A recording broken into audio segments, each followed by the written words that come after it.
actually at the start of coast to coast. It's going to be a hot day today. It's forecast to be about 22 degrees, but it's actually clouded over a little bit. It's about 10 to 9 in the morning.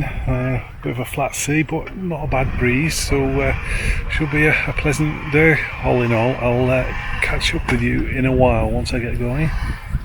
The first order of business was to dip my feet in the Irish Sea, as is the tradition on the coast to coast. Second order of business was to find a pebble to take to Robin Hood's Bay, which wasn't as easy as it sounds actually, because the shore was covered in quite large cobbles, and I certainly wasn't going to carry one of those all the way. It was a pretty nice day to be setting off on the coast to coast, and the weather forecast for the next 2 weeks was looking pretty good. Once you've climbed up onto the headland, you can see all the way down the Cumbria coast to Blackcomb in the distance.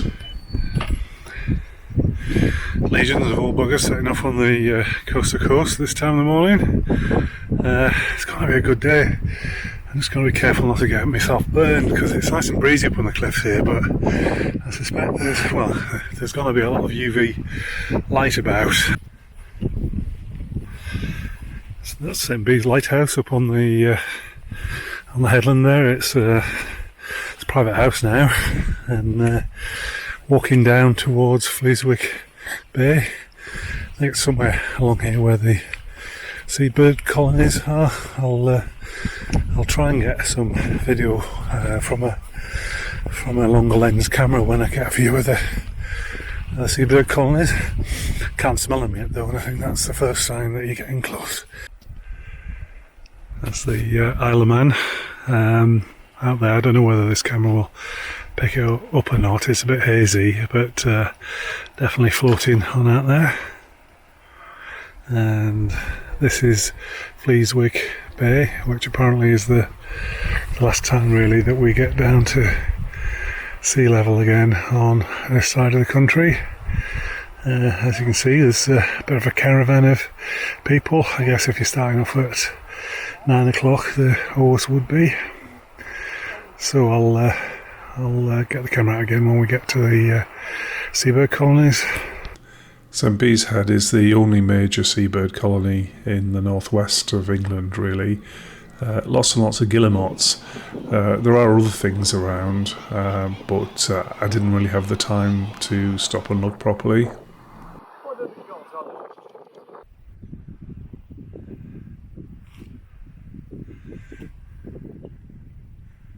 Heading north towards Whitehaven, the only town in Great Britain which was invaded by the Americans in the American War of Independence. Not a lot of people know that.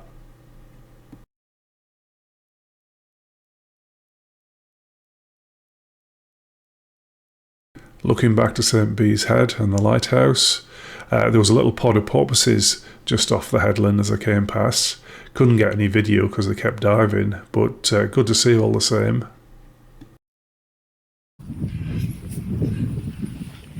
So walking towards the Lake District Fells now, the conical hill with the forestry on it, with the clear on the top, that's Dent, which is the sort of first major objective for today. I'm not looking forward to that really. It's going to be a steep old pull in this heat. I need to make sure I've got some water before I start doing that. Well, basically, Lake District Fells all spread out in front of us. Hopefully it's going to be a bit cooler when we get up higher.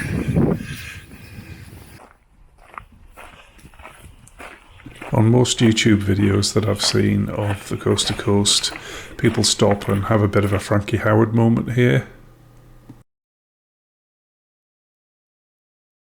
This is the start of the steep climb up Dent. I debated whether to leave the original soundtrack on here or do a voiceover. I decided on a voiceover because the wheezing and gasping sounded a bit alarming, and would suggest that you're not in the presence of a mountain athlete who's at the top of his game.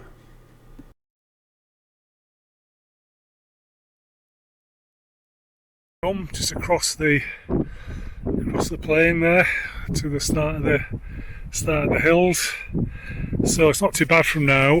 Drop down to Nanny Catch Beck, and I think there should be some clear tinkling water down there, and then fairly straightforward wander to Annadale Bridge, where I'm hoping that the pub's going to be open and I can have a pint, which would be most acceptable.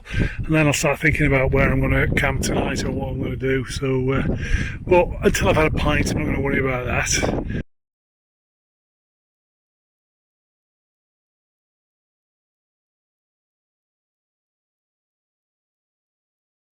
As the guidebook says, the descent off Dent is probably as steep as anything on the coast to coast. I put the camera away so I could use both my poles. Once down, Nanny Catch Beck is a lovely little valley, and it was a very welcome rest down by the stream as it was still a very hot day.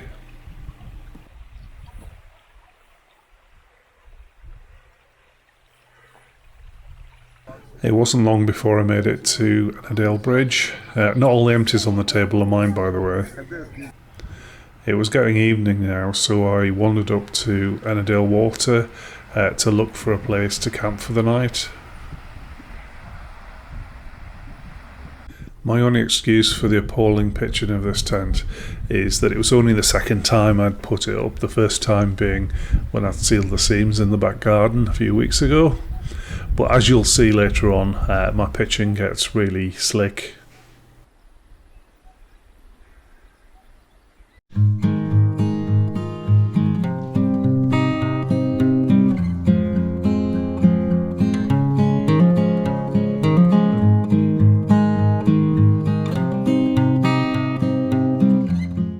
It's 8:15 in the morning, and I've got Annadale Lakeshore to myself at the moment. I'm not sure what the weather's going to do. I think I got a 4G signal back there where I was camping, bizarrely, and it was forecasting a bit of rain this morning, which is the only rain that seems to be forecast for the next 2 weeks. But I guess those things change. You can hear the cuckoo, and there was 2 cuckoos calling right up until it was dark, and then started again at 4 o'clock this morning. I mean, I'm very fond of cuckoos, but you can get too much cuckoo, to be honest, particularly when you're trying to get your head down. So, pushing on to up Annadale Water, and then up the valley, initially to Black Sail, and then up Loftbeck and over to Borrowdale. I emailed the campsite in Borrowdale because they hadn't been open over the bank holiday sometime last week, but I haven't had a response, so I'd like to think I was going to camp on a site tonight just because I could do with a shower, and could do with washing a few clothes as well, but we'll see. Whatever, I'll try and get a meal and a couple of pints in Rossways, and then go to the campsite. If the campsite's full, then I'll try and camp somewhere up towards Greenup Edge, up Langstrath somewhere. So walking along here to Robin Hood's Chair, which is it's actually quite sporty for the nature of this sort of route. I'll shoot some more video going over Robin Hood's Chair, which give you an idea. There's a little bit of exposure, to be honest. It's not something everybody would enjoy. So anyway, I'll bring you back when we get there. I think this is the start of Robin Hood's Chair as it kicks up. Not much scrambling down here, but I think there is a bit of scrambling further up.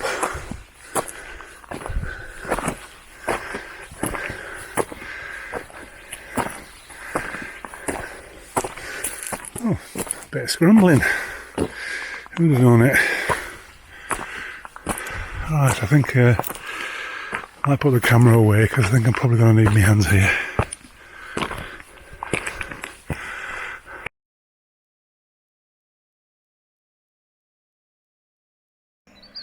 It's a bit of a long old schlep up the top end of Annadale on the fire roads. It's getting warm again, but it's not as warm as yesterday. The normal north side route is closed. I think you can probably see all the log piles over there. It's closed because I fell in over on that side, but I don't think it makes much difference. I think this side is probably slightly more up and down on the south side, but anyway, just got to get it done.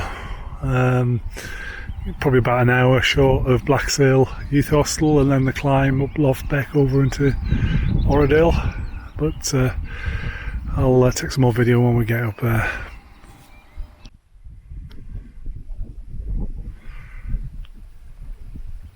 So this is Blacksail Youth Hostel. I think it's the most remote youth hostel in the UK.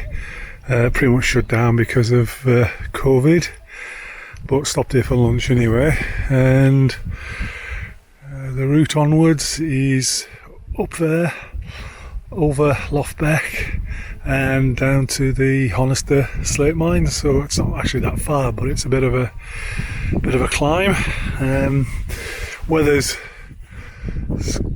gone a bit, cloud levels dropped and it's a bit drizzly. I think the forecast is actually for it to clear up this afternoon, but I don't think that's what's happening on the ground.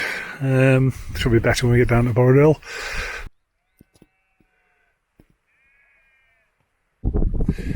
Yeah, there's supposed to be fantastic views from here down Buttermere. It's not happening, is it? Not happening today, and not much sign of it clearing up. At the top of the tramway now that leads down to Honister, so I'll be whipping down here and getting me some, I think a couple of Diet Cokes might be in order, though I might even go for full fat, given the number of calories that I've been going through today. So you can just see down Honister Pass there and down into Borrowdale. Still a bit cloudy, and the cloud seems to be bubbling up. Just dropping down the bridleway into Borrowdale. Still a bit claggy, really. It's not raining, so I guess that's okay. But it's quite humid and it's not that warm. But hey, it was too hot yesterday, so no point in whinging. Well, that was a bit of a result. I legged it down to the Scarfell Hotel, only to be told that they were only serving the first 20 people that got in there. But I stuck it out, and as you do, 3 pints later, and they decided that somebody had cancelled and I got a meal, which is excellent because the alternative was an out-of-date French dehydrated meal that's been hiding at the bottom of my rucksack for the last 2 years. Clouds lifting and there's a bit of evening sunshine, so bodes well for tomorrow. That's my route up there, beside Eagle Crag. I